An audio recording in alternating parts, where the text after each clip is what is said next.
Pourquoi échouons-nous chaque mois de janvier? J'ai essayé de changer pendant des années.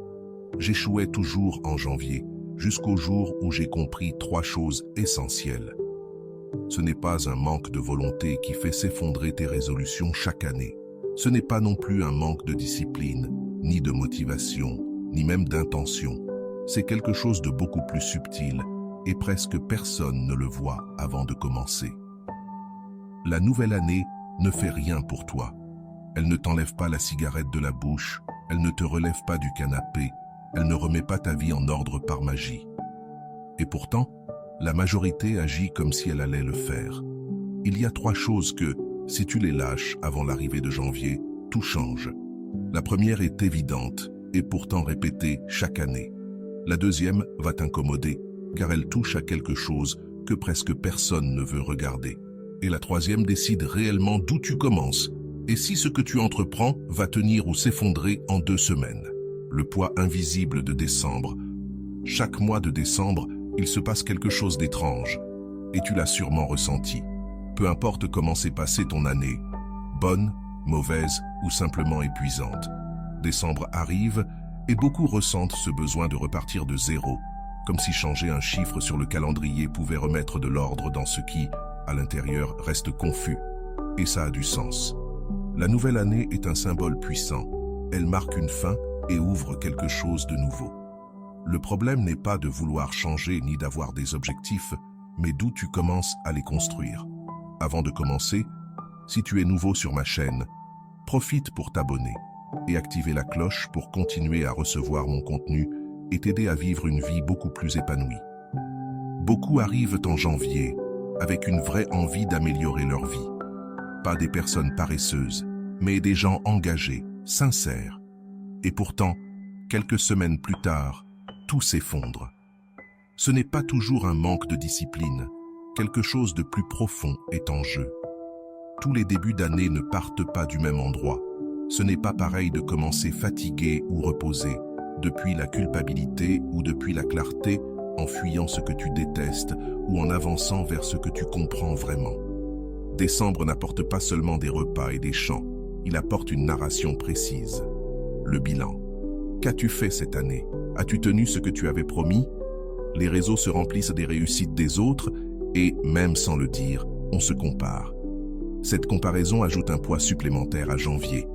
Tu ne veux pas seulement changer, tu veux compenser, rattraper, prouver que tu n'es pas resté derrière. C'est la charge invisible de décembre. On croit que la nouvelle année va donner l'énergie manquante et quand janvier n'apporte pas la magie espérée, la frustration apparaît. Pourtant, tout le monde n'échoue pas. Certains changent réellement leurs habitudes, non pas parce qu'ils sont plus forts, mais parce qu'ils n'attendent pas que l'année fasse le travail à leur place. Les échecs de janvier ne dépendent pas de l'objectif, mais de la relation au processus, de ce que tu te dis quand les résultats tardent, du poids que tu te mets avant même de commencer. La fantaisie du calendrier magique. La première chose à lâcher, c'est l'idée que la nouvelle année va faire le travail à ta place. Ça paraît évident, et pourtant chaque décembre, on retombe dans le piège. On espère que le changement d'année apportera plus de force, plus de clarté, plus d'envie, comme si le calendrier pourrait compenser ce qu'on repousse depuis des mois. C'est pour cela que les mêmes résolutions reviennent. Arrêter de fumer, faire du sport, économiser, mieux manger. Le problème n'est pas le désir, mais la manière de le poser. Beaucoup formulent leurs résolutions comme un vœu lancé au futur, comme si décider une nuit suffisait, comme si le 1er janvier était différent d'un mardi d'octobre. Et quand rien ne change, la déception arrive. Car aucune date ne t'enlève la cigarette, ne te fait courir, ne gère ton argent ou n'envoie des CV. J'ai connu quelqu'un qui essayait d'arrêter de fumer depuis 15 ans. Chaque janvier, le même rituel, 2 semaines, puis la chute.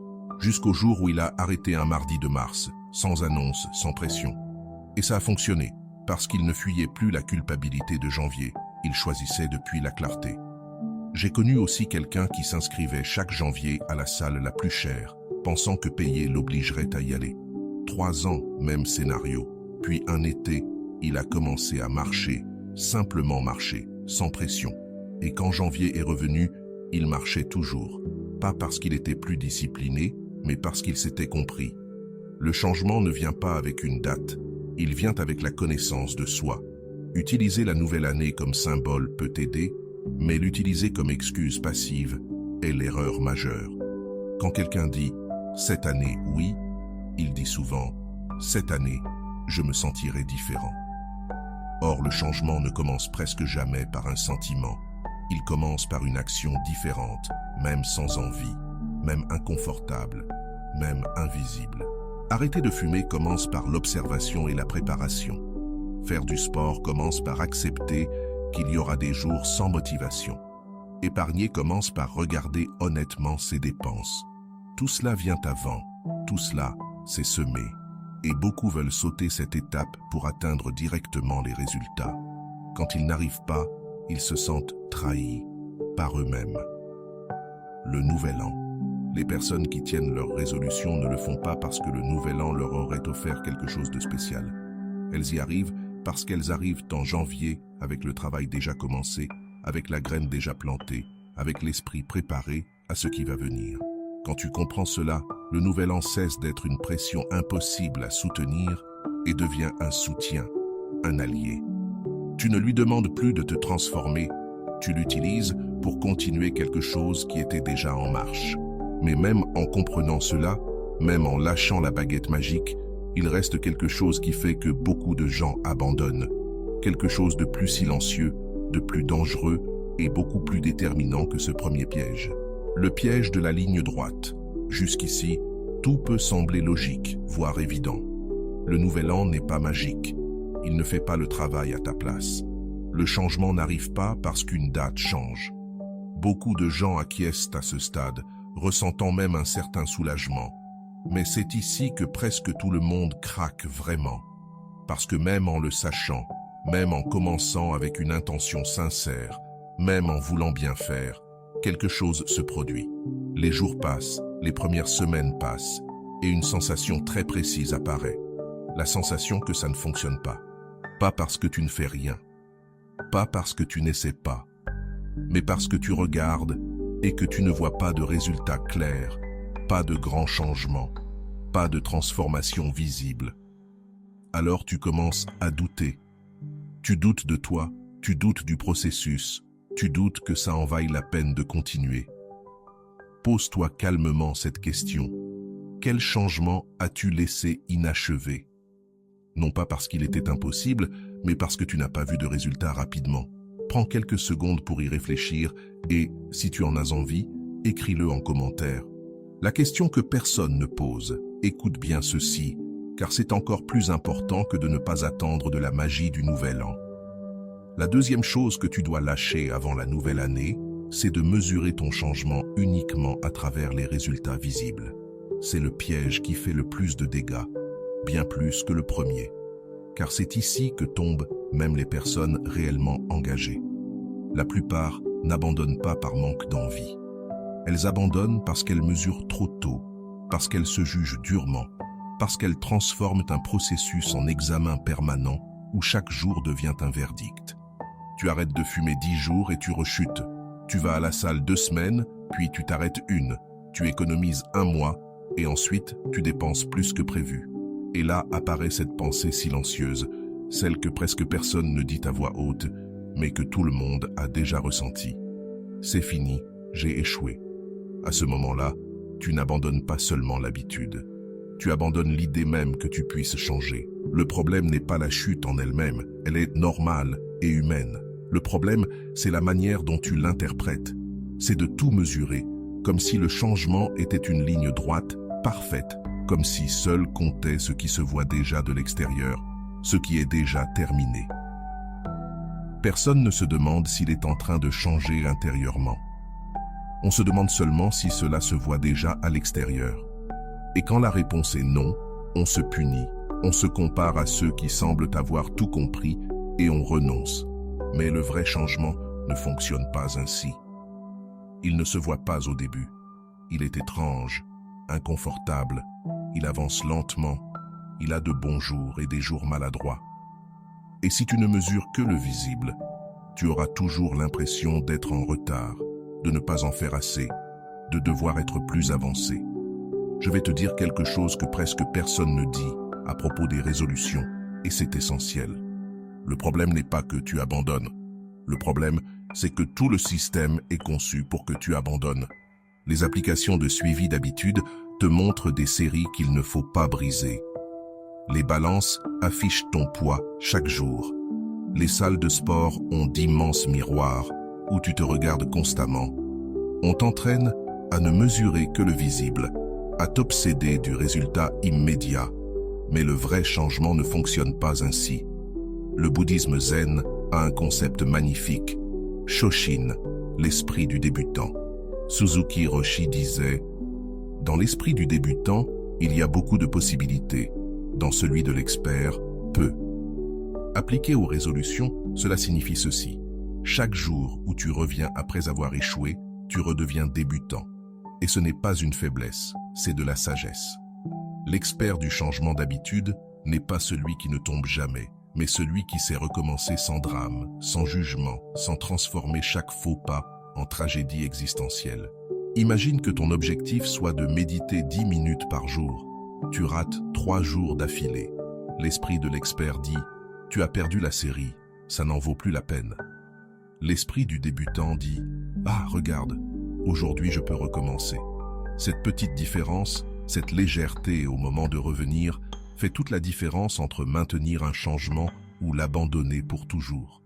Quand tu plantes un arbre, tu ne creuses pas chaque jour pour vérifier si les racines ont déjà poussé sous terre. Tu fais confiance au processus invisible. Et c'est exactement ce que la majorité ne fait pas avec ses résolutions de Nouvel An. C'est ici que beaucoup de gens confondent l'échec avec l'identité. Et cette confusion détruit tout. Rater un jour devient « je suis comme ça, je ne peux pas changer ». S'arrêter une semaine devient « je ne vaux rien, je n'ai pas ce qu'il faut ». Ce dialogue intérieur, cette conversation silencieuse que tu entretiens avec toi-même, pèse bien plus lourd que n'importe quelle habitude. Les personnes qui tiennent leurs résolutions sur le long terme ne sont pas parfaites. Elles n'échouent pas moins que les autres. Ce qu'elles font différemment, c'est qu'elles n'utilisent pas chaque échec comme une sentence définitive sur qui elles sont. Elles ne définissent pas leur identité à partir d'un mauvais jour. Elles continuent, même quand le changement ne se voit pas encore, même quand il n'y a pas d'applaudissements. Parce qu'elles comprennent une chose essentielle. Le processus ne se brise pas à cause d'une erreur. Il se brise quand tu cesses d'en prendre soin, quand tu l'abandonnes, quand tu décides que ça ne vaut plus la peine d'essayer. La plupart des gens pensent « Cette année, je serai constant, parfait ». Voici la version resserrée avec un minimum d'espace entre les paragraphes, fluide, compact et idéal pour une lecture continue en voix off. Ils devraient penser « Cette année, je serai compatissant avec mon inconstance ». La majorité demande comment trouver de la motivation. Ils devraient plutôt se demander depuis quel point ils commencent. La majorité mesure les jours sans échec. Ils devraient mesurer les jours où ils reviennent après avoir échoué. Et pourtant, même en comprenant tout cela, même en lâchant l'obsession des résultats visibles, il reste encore quelque chose. Quelque chose qui n'a rien à voir avec ce que tu fais, ni avec la manière dont tu le mesures, mais avec qui tu dois devenir pour soutenir ce changement. Et c'est bien plus profond que ce que ça semble. Il y a une question que presque personne ne se pose lorsqu'il formule ses résolutions, et pourtant, c'est la plus importante de toutes. Ce n'est pas « qu'est-ce que je veux obtenir ?» Ce n'est pas « comment vais-je m'y prendre ?» La vraie question est « qui ai-je besoin d'être pour soutenir ce changement ?» Tu peux avoir la meilleure méthode du monde pour arrêter de fumer. Si ton identité reste « je suis fumeur », tôt ou tard tu recommenceras. Tu peux t'inscrire dans la meilleure salle de sport, mais si ton identité est « je ne suis pas sportif », ça ne durera pas. Le changement extérieur a besoin de cohérence intérieure, et cette cohérence n'arrive pas en essayant de devenir quelqu'un d'autre. Elle arrive en reconnaissant qu'il existe déjà en toi les graines de cette personne, ici et maintenant, avant même que janvier n'arrive. Si tu veux courir, tu n'as pas besoin de devenir un athlète. Tu as besoin de reconnaître qu'il y a déjà en toi quelqu'un qui aime bouger, même s'il est encore endormi. Si tu veux économiser, tu n'as pas besoin de devenir radin. Tu as besoin de te connecter à cette part de toi qui valorise la tranquillité qu'apporte une sécurité financière. Si tu veux méditer, tu n'as pas besoin d'être un moine zen. Tu as besoin de reconnaître qu'il existe déjà dans ta vie des moments où tu cherches le silence, où tu apprécies le calme, où tu ressens le besoin de t'arrêter. Les résolutions qui fonctionnent ne te transforment pas en quelqu'un de nouveau. Elles réveillent quelque chose qui était déjà là. Et cela change tout, parce qu'alors tu ne te bats plus contre toi-même, tu n'essaies plus d'être quelqu'un que tu n'es pas. Tu cultives une partie de toi qui existe déjà, mais qui a besoin d'espace, d'attention et de patience pour grandir. C'est la différence entre forcer un changement et cultiver une transformation. Et c'est ici que l'on touche à quelque chose de plus profond encore. Même en comprenant tout cela, il reste un élément plus silencieux, mais beaucoup plus déterminant. Il a à voir avec l'endroit depuis lequel tu commences l'année. Et c'est précisément cela qui détermine si tout le reste tiendra ou non. Il y a quelque chose dont on parle presque jamais quand on évoque le début d'une nouvelle année. Ce n'est pas une question d'habitude, ni de discipline, ni de constance, ni de technique, ni d'astuce. C'est quelque chose de plus silencieux, mais bien plus décisif. La troisième chose à lâcher avant le nouvel an, c'est commencer depuis le manque. Commencer depuis l'idée qu'il te manque quelque chose d'essentiel, que tu n'es pas encore suffisant, que lorsque tu obtiendras certaines choses extérieures, alors seulement tu pourras être en paix avec toi-même. Beaucoup commencent l'année ainsi, sans s'en rendre compte, en regardant tout ce qu'ils n'ont pas accompli, tout ce qu'ils n'ont pas été, tout ce qui n'a pas changé l'année précédente. Janvier devient alors un jugement silencieux, un examen intérieur où tu crois devoir compenser ce que tu n'as pas fait, prouver que cette fois-ci tu es sérieux. Et quand tu pars de là, chaque résolution pèse 2 fois plus lourd. Ce n'est plus seulement aller au sport, économiser ou arrêter de fumer. C'est te prouver que tu as de la valeur, démontrer que tu es capable, te corriger, te réparer, devenir quelqu'un d'autre. C'est le point le plus dangereux. Parce que lorsque le changement naît du mépris envers la personne que tu es aujourd'hui, il ne tient pas dans le temps. Lorsqu'il naît de la fatigue d'être toi-même, il devient une lutte permanente contre toi. Et tôt ou tard, il se brise. Beaucoup confondent ambition et rejet, alors que vouloir s'améliorer n'est pas la même chose que ne pas s'accepter. Désirer une vie différente ne devrait jamais signifier que ce que tu es aujourd'hui ne mérite pas respect, dignité et compassion. C'est pour cela que ce dernier pas n'est pas lié à une habitude précise, ni au sport, ni au travail. Il concerne quelque chose de plus profond, changer le point de départ. Arrête de commencer l'année depuis tout ce qui te manque et commence depuis ce qui est déjà là, depuis ce que tu as déjà fait, depuis l'endroit exact où tu te tiens aujourd'hui. Avant de penser à ce que tu veux changer l'année prochaine, regarde avec honnêteté ce que tu as déjà fait cette année. Pas ce qui était parfait, pas ce qui était épique, pas ce qui mérite une reconnaissance extérieure. Le réel. Avoir continué malgré tout. Avoir appris quelque chose d'important sur toi. Avoir posé une limite là où tu ne l'avais jamais fait. Être sorti d'un endroit qui te faisait du mal. Avoir traversé une année difficile sans abandonner complètement. Être arrivé jusqu'ici, jusqu'à cet instant, en regardant cette vidéo. Tout cela compte aussi. C'est aussi une base solide. C'est aussi une terre fertile, à partir de laquelle quelque chose de nouveau peut grandir. Voici quelque chose que tu peux faire dès maintenant, avant que l'année ne se termine. Assieds-toi 5 minutes en silence. Pas avec ton téléphone, pas avec de la musique. Juste toi. Et demande-toi, qu'est-ce que j'ai soutenu cette année que personne n'a vu? Je ne parle pas de réussite. Je parle de tenir. Peut-être as-tu tenu ta lucidité dans un travail que tu n'aimes pas. Peut-être as-tu maintenu une relation quand il était plus facile de fuir. Peut-être as-tu protégé ta santé mentale alors que tout autour de toi s'effondrait. Écris-le si tu veux. Parce que précisément cela, ce que tu as soutenu sans applaudissements, sans médaille, sans reconnaissance extérieure, c'est ta force réelle. C'est la terre fertile à partir de laquelle n'importe quoi de nouveau peut pousser. Et quand janvier arrivera et que tu sentiras la pression de recommencer à zéro, relis cela. Rappelle-toi d'où tu pars réellement. Quand tu reconnais cela avec sincérité, sans ornement, mais aussi sans te rabaisser. Les résolutions changent complètement de ton. Elles ne sont plus une fuite désespérée de qui tu es. Elles deviennent la continuation naturelle de ton chemin. Elles ne sont plus un châtiment que tu t'imposes, mais un choix conscient qui naît de toi. Elles ne naissent plus de l'urgence ni de la peur. Elles naissent de la clarté et de la présence. Et c'est là que tout s'assemble. La nouvelle année cesse d'être une pression insoutenable. Les erreurs inévitables cessent d'être des sentences définitives. Le processus entier cesse de ressembler à une épreuve permanente, où tu pourrais échouer à tout moment. Tu commences depuis la dignité, depuis une présence réelle, depuis l'endroit où tu te trouves maintenant, et non depuis l'endroit où tu crois que tu aurais déjà dû arriver depuis longtemps. C'est pourquoi, avant de l'exiger des résultats impossibles, avant de te demander des changements radicaux, avant de te promettre quelque chose de grandiose pour l'année qui commence, pose-toi une question honnête, pas pour y répondre à voix haute ni pour la partager avec qui que ce soit, seulement pour la sentir à l'intérieur, calmement, sans te juger. D'où suis-je en train de commencer? Parce que de cela, précisément de cela, dépend tout le reste. Récapitulatif final. Récapitulons.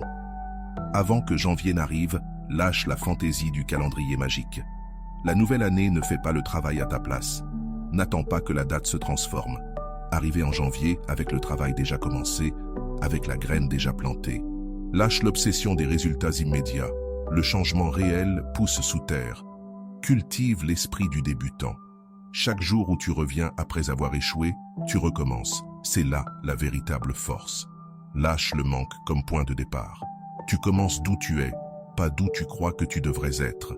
Reconnais ce que tu as déjà soutenu cette année. C'est ta terre fertile.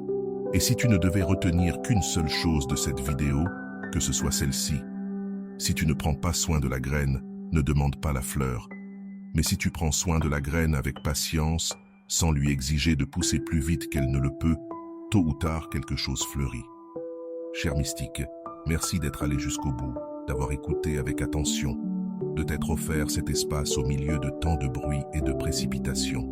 Si quelque chose a résonné en toi, si à un moment une idée t'a accompagné intérieurement ou t'a fait voir les choses autrement, peut-être que ce n'est pas seulement pour toi.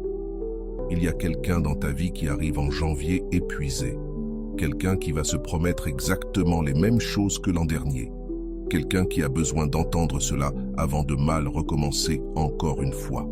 Envoie-lui cette vidéo, non comme un conseil donné de haut, mais comme une présence, comme quelque chose que tu as découvert et que tu veux partager. Et si cette personne, c'est toi, si en ce mois de décembre, tu te sens exactement ainsi, fatigué, avec l'impression que tu dois tout réparer en janvier, laisse-moi te dire quelque chose d'important. Être arrivé jusqu'ici est déjà suffisant. Tu n'as pas besoin de devenir une autre personne quand janvier arrivera.